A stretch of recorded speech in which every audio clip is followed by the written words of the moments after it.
Hey guys, Steve18 here. I know this is a different video than usual, just wanted to try something new. In this video I'm going to speak about the brand new PS5 Pro and the many concerns regarding the pricing. This by now is something you've probably already heard about, but I just wanted to give my personal take on it, and yeah, let's get straight to it then. Just a few days ago, Sony revealed the PS5 Pro in a live stream where they showcased off many of the new features throughout. They highlighted these new upgrades by showing gameplay, and as many people were quick to point out, there was nothing really different.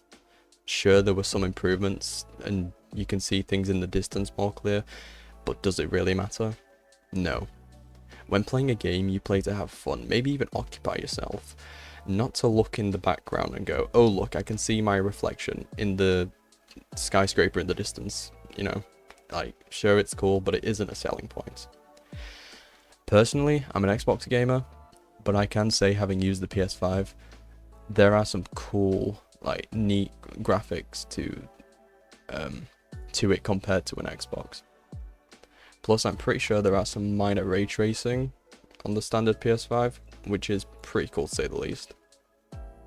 Now, after this live stream wrapped up, Sony then revealed the price point for this improvement of the PS5, and surprise surprise, it was £699 for me. It wasn't that different for everybody else, but it was very high, which is absolutely insane. And when people heard about it, you know that they went straight to Twitter and tried to boycott Sony. Now, this wouldn't be so bad if there weren't so many fucking accessories you could get with it. The base PS5 Pro is a digital only console. In order to make it play discs, you have to buy an add-on for it. Like,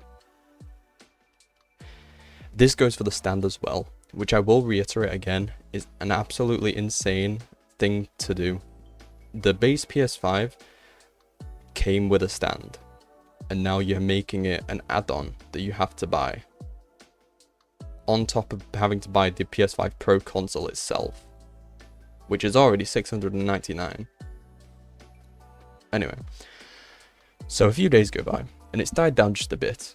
Many people made videos about this, and then, yeah, boom, they revealed the 30th anniversary edition of the PS5 Pro, which you have to buy in a bundle.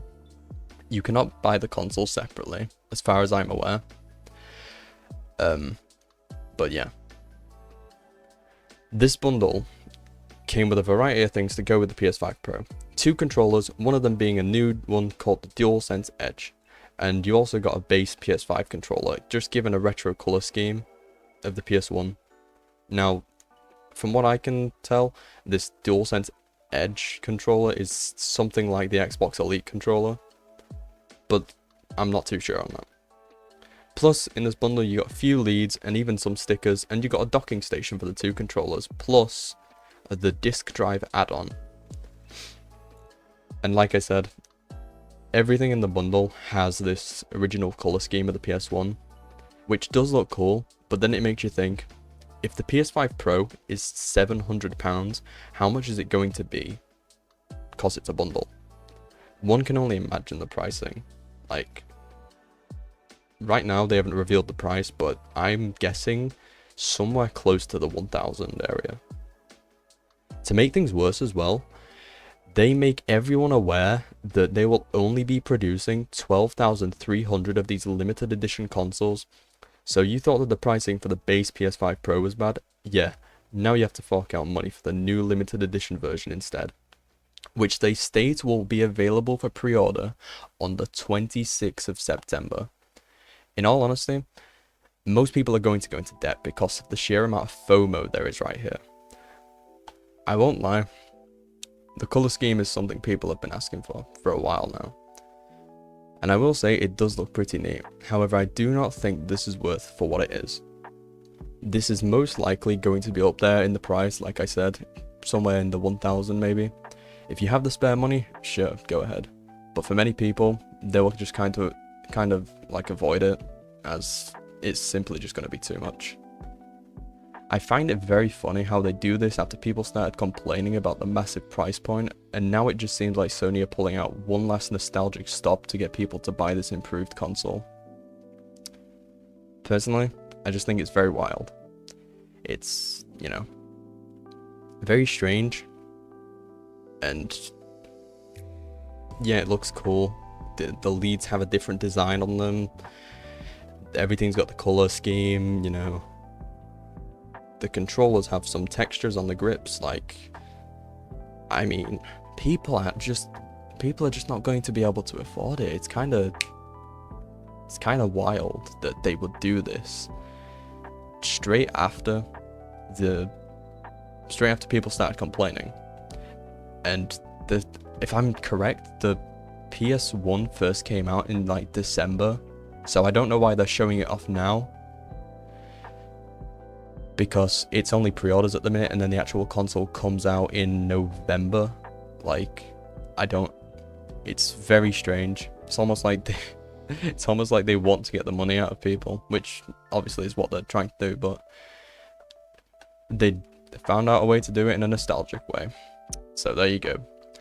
You can now own a PS5 Pro just in a retro color.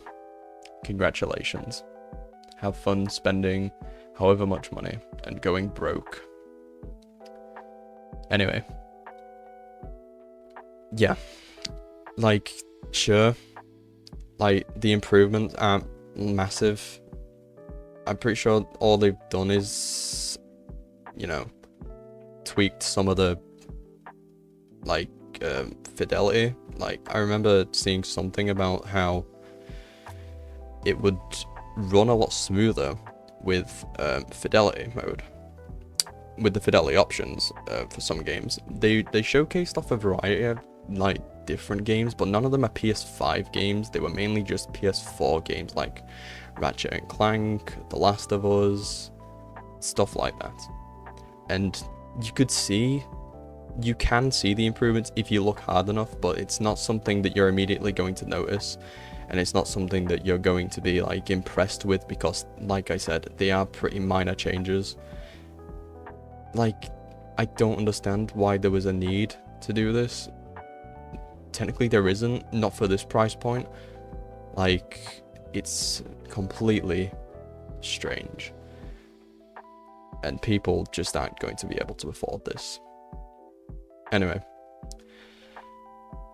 I'm gonna wrap it there. I'm done with yapping, and if you would like to see more of this type of content, then please do let me know by subscribing, commenting, and even giving a like. That's all for now, and I'll see you later. Bye.